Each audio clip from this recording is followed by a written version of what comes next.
Okay, so we are going to continue with our talking app.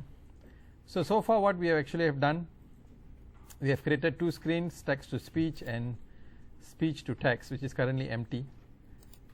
So text to speech, if you look at the blocks, what we have actually done is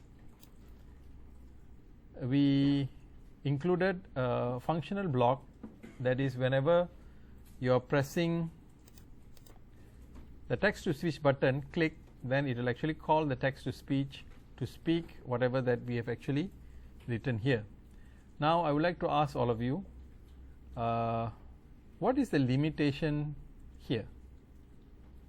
Can anyone highlight what is the limitation here? What is the issue? I wouldn't say issue, but I would say limitation. Yes? It's a subtext. Yes, correct. The text is a fixed text, right? Obviously, you don't want to actually develop an app to say, okay, you create an app, say my app actually can talk, but it will only talk whatever that you have actually programmed. You can't change it.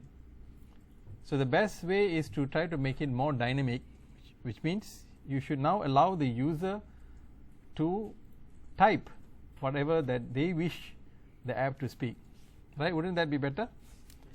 So that's what we're going to do. Let's go to the design. So in order for us to do that, under the user interface palette, you will see there is this text input component. So the text input allows the person using an app to type in anything that they want, such as words, passwords, or numbers. So let's click, drag and drop it here.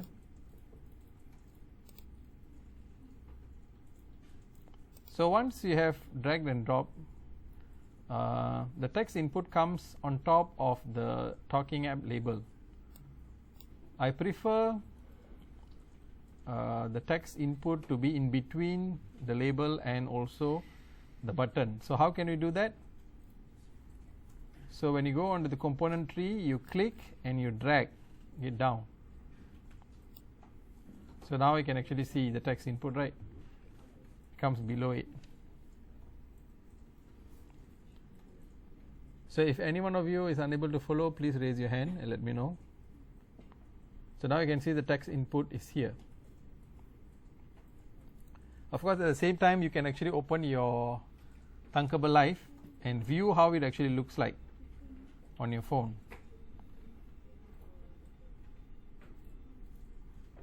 So this is text input. So we want to rename this back.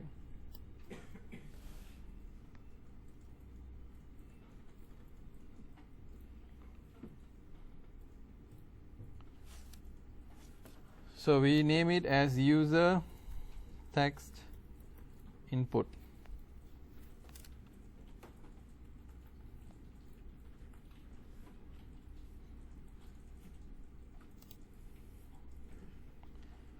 So you can see how, if you look at the preview, it doesn't look so nice. Of course, you have my speaking app here, but then the user text input seems to be very close with the button. So what we can actually do, so under the user text input, of course you have the hint. So hint is, we can change, type what you want me to speak.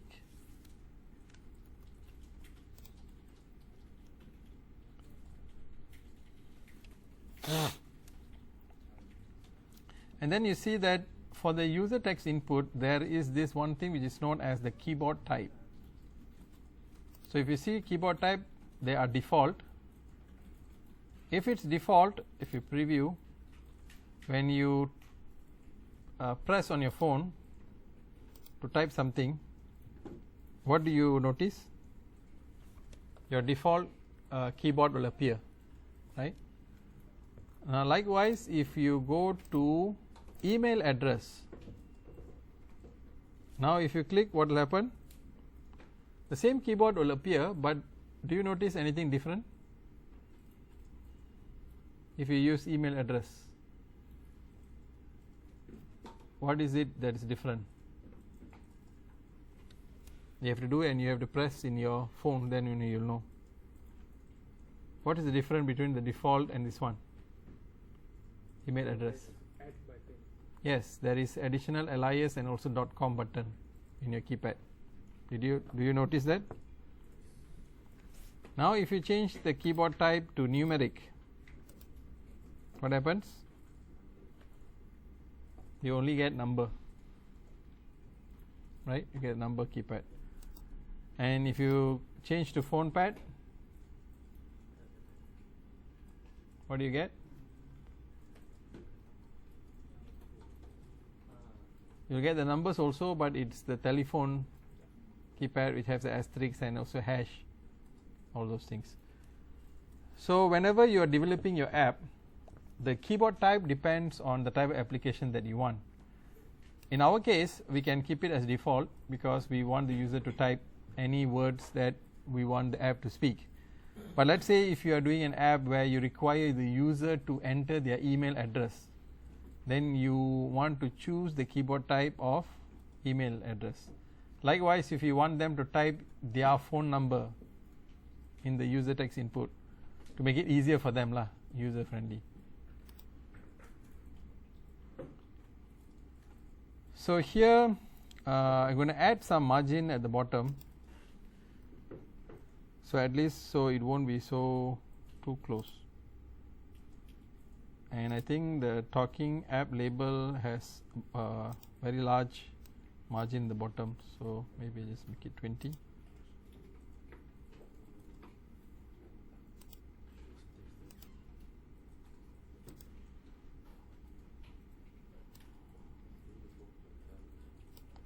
So you can actually change however you want, and based on how you want the appearance to look on your phone, based on your phone resolution.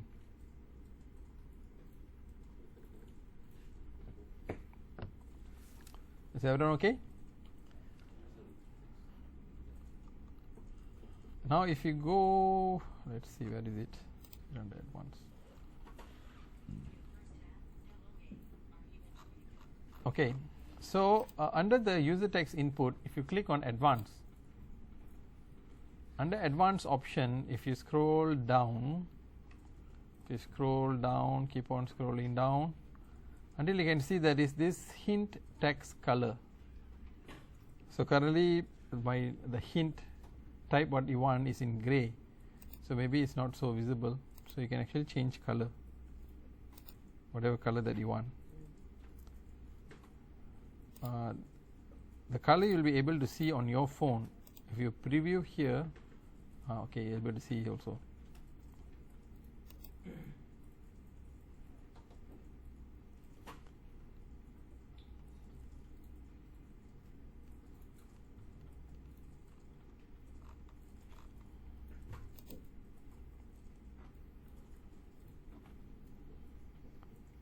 So we can also change the height a little bit. Maybe we can actually use some relative size. It's too big. It's just 30. Okay, maybe I use relative size of 30%, so that typing user input has a larger input.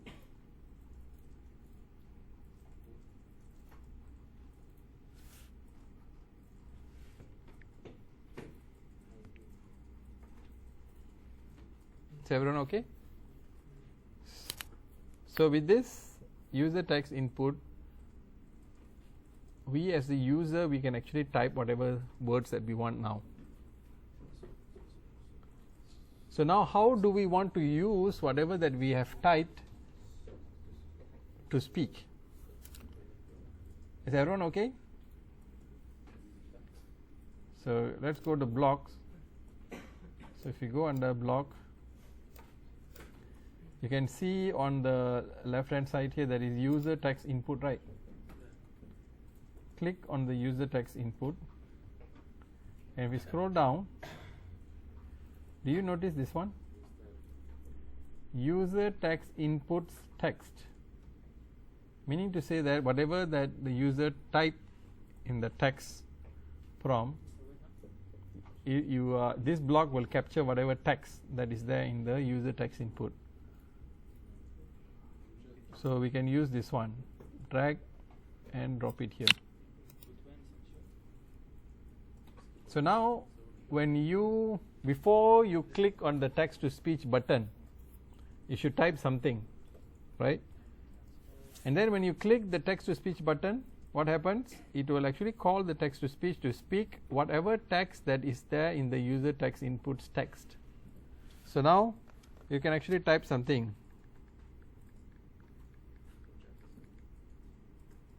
Hello, how are you? Hello, how are you? So now you can just change.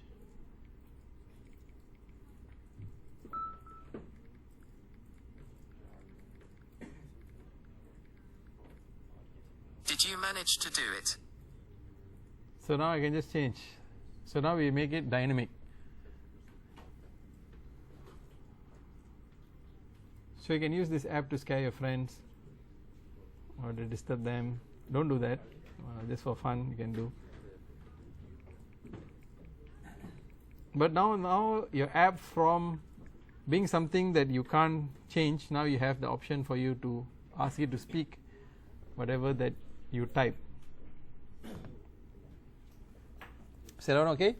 Any issues up to this point? So under the design, you need to add the accelerometer, which is a sensor. So I'm just repeating because I forgot to click record. So the accelerometer is here under sensors. So you drag and drop it here, so you can see it actually appears under the invisible component. So when you click accelerometer, you should enable, and the sensitivity you can keep it low. Later you can try see the effect when you change.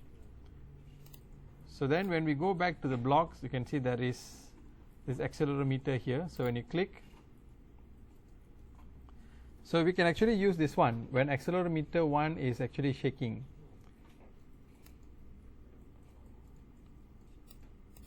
I mean when your phone is being moved.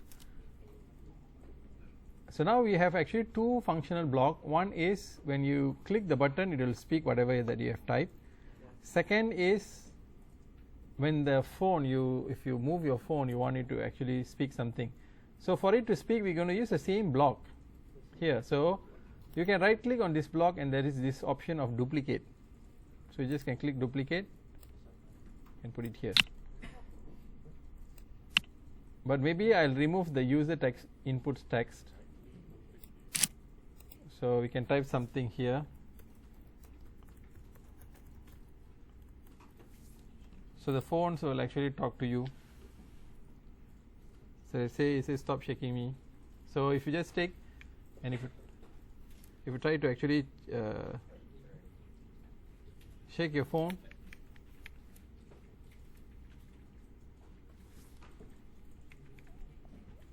then the sensitivity is too low. Let's try to change the sensitivity and see. High. Stop shaking me. Stop shaking me. So now the Stop shaking me. become too sensitive. Stop shaking me. Stop shaking me. Stop shaking me. So change medium.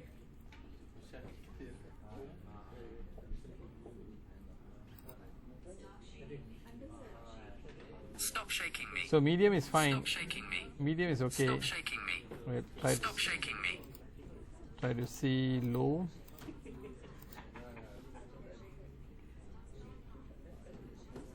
So you can actually do two things also. You can actually type. Hello. It speaks whatever that you type. Hello. At the same time, if you Stop shaking me. it'll speak Stop to shaking me. two things. Everyone managed to get?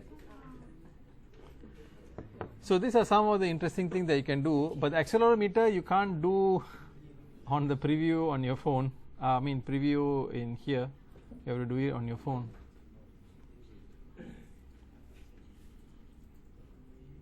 So for some of your iPhones, I'm not so sure why it's not unable to hear the voice. So you can try to enjoy the voice from your friend's phone.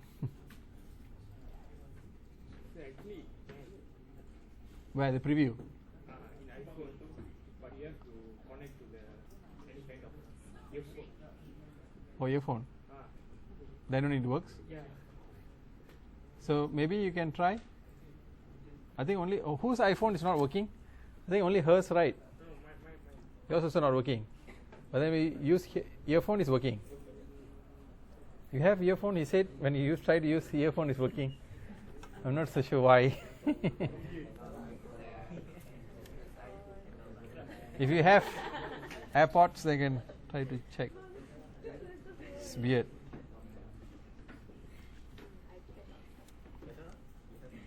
Okay, let's do the last leg of this app, which is the speech to text.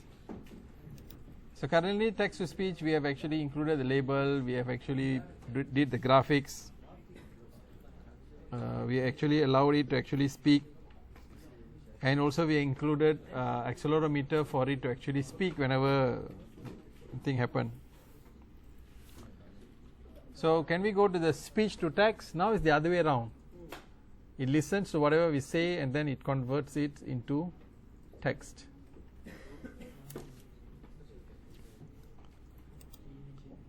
So let's go to the speech to text. Sir, Yeah? can I see the blocks again? Yes, sure. You can.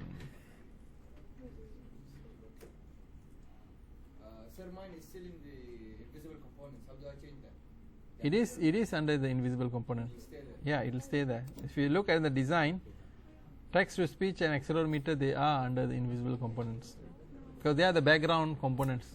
They are not graphical user interface. Is that okay? Okay. Okay, let's try the other one now, which is the speech to text. So you already have a lot of AI tools that will do the transcription for you and things like that, right? But here is a small application that you can actually try to use. So now if you go to the speech to text page, it is empty because we have not included anything yet, right? So under the speech to text, what are the components that you think that we need to have? Label, that's one. Yes, button.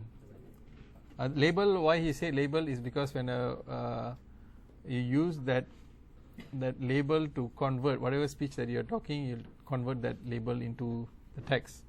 So you need to have one label, and then the second one is you need to have a button where you know that it starts hearing, right? So let's try.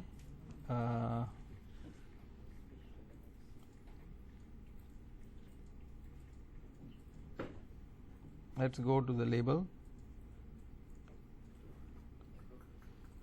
This one.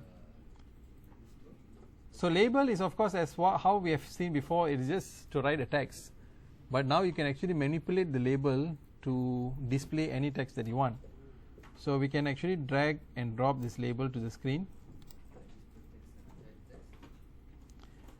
So this label, we want to rename this as our converted speech.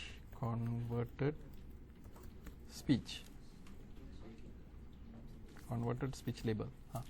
So you can put converted speech label. So that means when it hears our voice, then whatever it converts, it actually will display here in the label.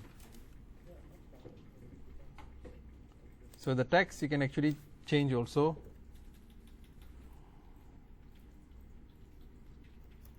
Converted speech will be displayed here.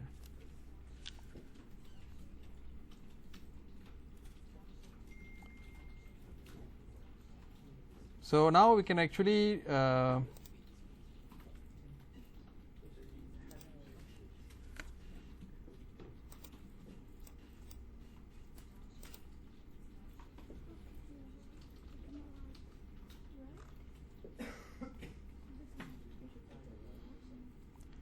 earlier, just very quickly just go back to the text to speech.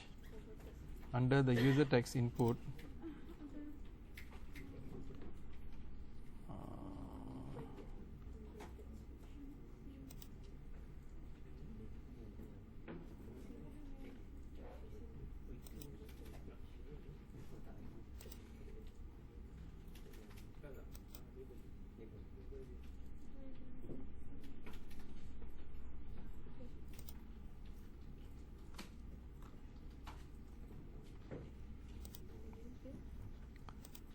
so the converted speech, what we actually want to do is we want to try to change the height and weight.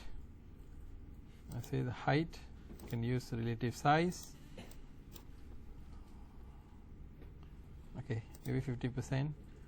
Width also, let me take, okay, I'm just taking the height as 50% of the screen size and also width as 80%.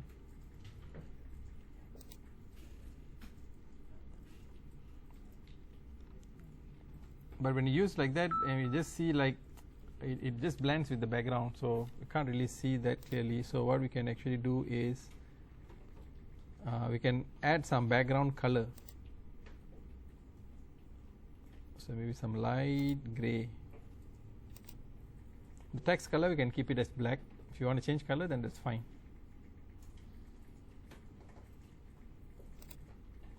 So when you preview, at least you can see that, oh, the converted speech will be displayed here.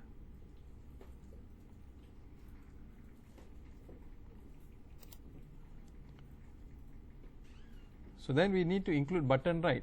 So that when you click the button, that will be the time where your phone will start listening, using the microphone to start listening.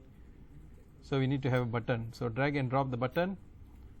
It comes on top. I prefer the button to be at the bottom, so you can drag and drop down. So for the converted speech label, maybe we can introduce a little bit of margin at the bottom, otherwise the button and this one is too close.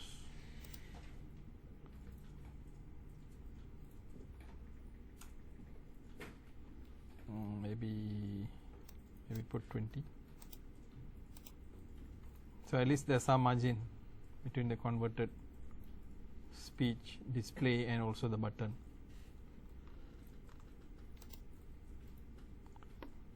So we want to rename this button. So as I mentioned earlier, it's very important for us to rename the components, otherwise we wouldn't know which button is which, and then we'll get confused when we want to do the block programming. So this one is of course button, but we want to actually name it as, let's say, listen button. So when you click on the button, we want the button to listen. So here we're going to try to do something a bit different.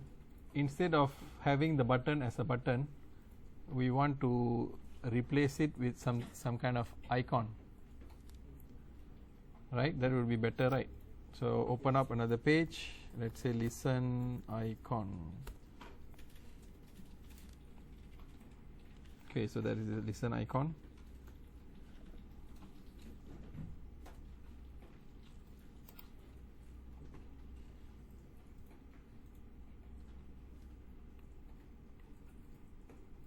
Okay, maybe this one.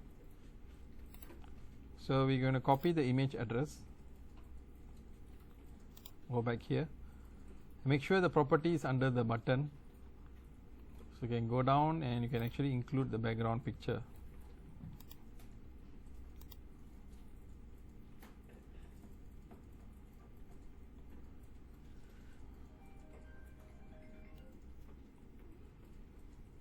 So once you have actually placed in the background picture, the background color of the text button, you can remove it, and you can also remove the text which is button, right? You can just remove it. So then how it actually looks like on your phone. So you need to actually do some resizing, play with the height. Let's say height 20.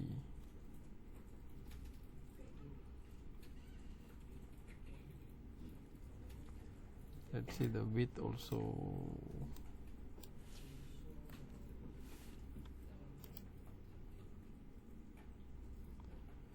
So in your Thunkable Live, when you play with the height and the width, you can see that now the icon becomes bigger.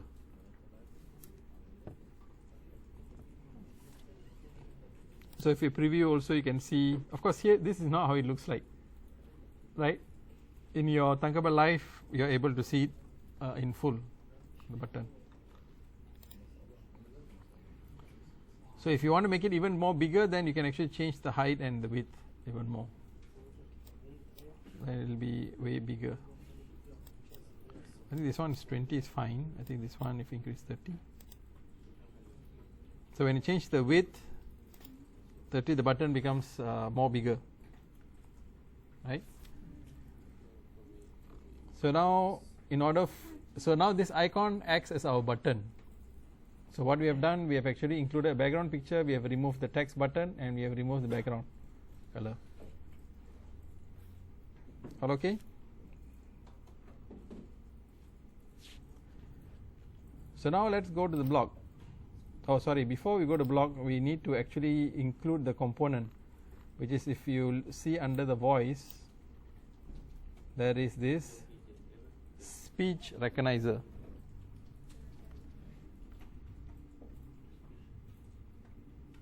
The speech recognizer. So if you see the question mark, the speech recognizer is a component that can translate a full phrase or in real time as a person is speaking.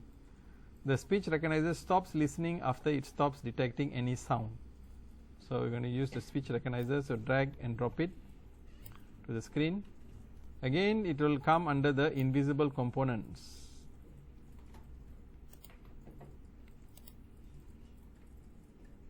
It comes under the invisible component.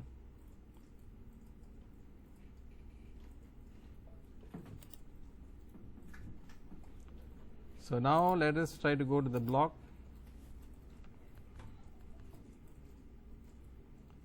So here under the block, which component that will trigger the action?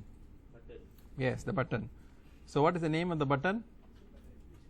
Yes. So that's why it's again important for us to know to name the components properly. So again, when listen button is clicked, you want to do something. So what you want it to do? We want to actually call the speech recognizer, right? So if you click on speech recognizer, you can see that the first one, call recognizer listen. So there is two. If you bring your cursor, this one returns a text value after a full phrase has been spoken. The speech recognizer stops listening after it stops detecting any sound. But if you see the second one, this is listen with partial results. This one returns a text partial result as a phrase real time. This is in real time. As you are speaking, it will detect and display. This one, the first one, is when it's done. So you can actually try out both also. So you can try the first one first. So this one, nothing will appear when you're speaking. When you stop speaking, then it will appear. So the call speech recognizer, it will listen and it gives two output. One is error and one is value. We want to get the value. So then do what? What are we supposed to do? When it stops listening, the speech recognizer will give an output, which is value. Where we want to put this value, in which component? Label. Yes, very good. The converted speech label.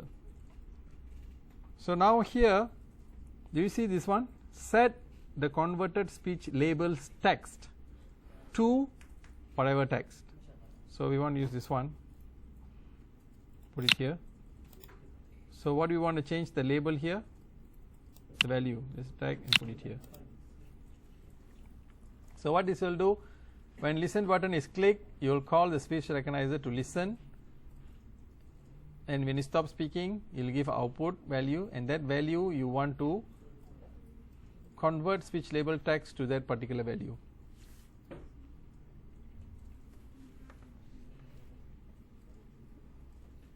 So when you click that, it will ask you whether you want to allow to use the audio or not. So see, I said allowed to use audio or not, it actually translated and showed here. It translated whatever I said. So you just click once and then let it to actually detect, but then if you pause, there, the moment you pause, it will display the converted. Not bad, huh? It actually is quite accurate also. So you just click the button once and then you start speaking. If you give a pause, it will there, it's translated. You just click the button once and then you start speaking. It's quite accurate in terms of translating. So you don't have to press the button. I just click it once and then you start speaking whatever that you want to speak. As long as you don't pause, it won't actually give the results. But if you pause like this, then there, the moment you give a pause, it will actually give the results. So for me, translate is quite good. It actually get very correct. Whatever I'm saying is actually translates very nicely.